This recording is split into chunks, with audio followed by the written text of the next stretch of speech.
اعوذ باللہ من الشیطان الرجیم بسم اللہ الرحمن الرحیم لکل امۃ جعلنا منسکا ہم ناسکوہ فلا ینازعنک فی الامر وادع الی ربک انک لعلی ھدی مستقیم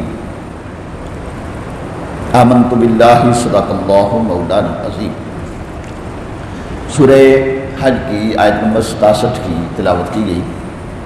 اللہ رب العالمین نے ارشاد فرمایا لکل امۃ جعلنا منسکا ہم ناسکوہ، ہر امت کے لیے ہم نے عبادت کے قاعدے بتا دیے، ہر امت کے لیے ہم نے ایک شریعت مقرر کر دی، ہم ناسکوہ وہ اس پر چلتے رہے۔ فلا ینازعنک فی الامر، تو ہرگز وہ آپ سے اس معاملے میں جھگڑا نہ کریں۔ وادع الی ربک، اے محبوب صلی اللہ علیہ وسلم آپ اپنے رب کی طرف آپ انہیں بلاتے رہیں۔ انک لعلی ھدی مستقیم، بے شک آپ سیدھی راہ پہ ہیں۔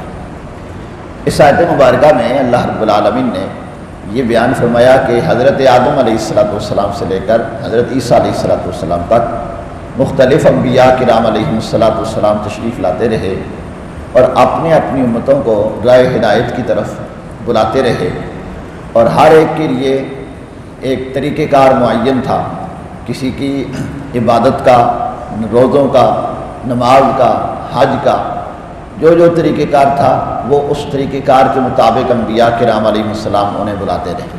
اب باقی سارے طریقہ کار، ساری شریعتیں منسوخ ہو چکی۔ جب نبی پاک صلی اللہ علیہ وآلہ وسلم تشریف لائے، اب قیامت تک جو راستہ ہوگا وہ حضور کا راستہ ہی ہے۔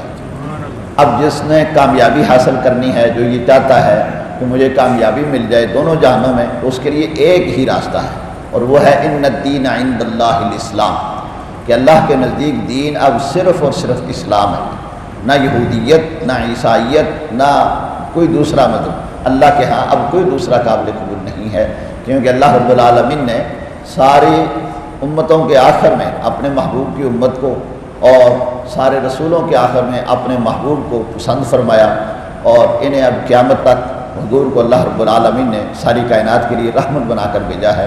اور رب العالمین نے ارشاد فرمایا انک لعلی ھدی مستقیم، محبوب آپ سیدھی راہ پہ ہیں۔ تو اب حضور علیہ السلام کے سیدھی راہ پہ ہونے کی گواہی رب کائنات نے دی۔ تو جو یہ چاہتا ہے کہ میں سیدھی راہ پہ رہوں، وہ نبی پاک صلی اللہ علیہ وآلہ وسلم کے بتائے ہوئے اصولوں کے اوپر چلے گا تو اس کی سیدھی راہ ہے، اور جو حضور علیہ السلام دین لے کر آئے اس کے برخلاف کرے اور چاہے یہ کہ میں رب کے قریب ہو جاؤں، یہ رب کے قریب ہرگز نہیں ہو سکتا۔ بخدا خدا کا یہی ہے ڈر، نہیں اور کوئی مفر مکر، جو یہاں سے ہو وہی، جو وہاں سے ہو یہیں آ کے ہو، جو یہاں نہیں تو وہاں نہیں۔ کہ جو یہ چاہتا ہے کہ میں اللہ کے قریب ہو جاؤں، اسے رسول پاک صلی اللہ علیہ وآلہ وسلم کی غلامی اختیار کرنی پڑے گی۔ حضور کی غلامی میں ہی سب کچھ ہے۔ اللہ رب العالمین ہمیں اپنے حبیب کریم صلی اللہ علیہ وآلہ وسلم کی پکی سچی غلامی نصیب فرمائے، اور اسی غلامی پہ اللہ ہمیں خاتمہ نصیب فرمائے۔ وآخر دعوانا ان الحمد للہ رب العالمین۔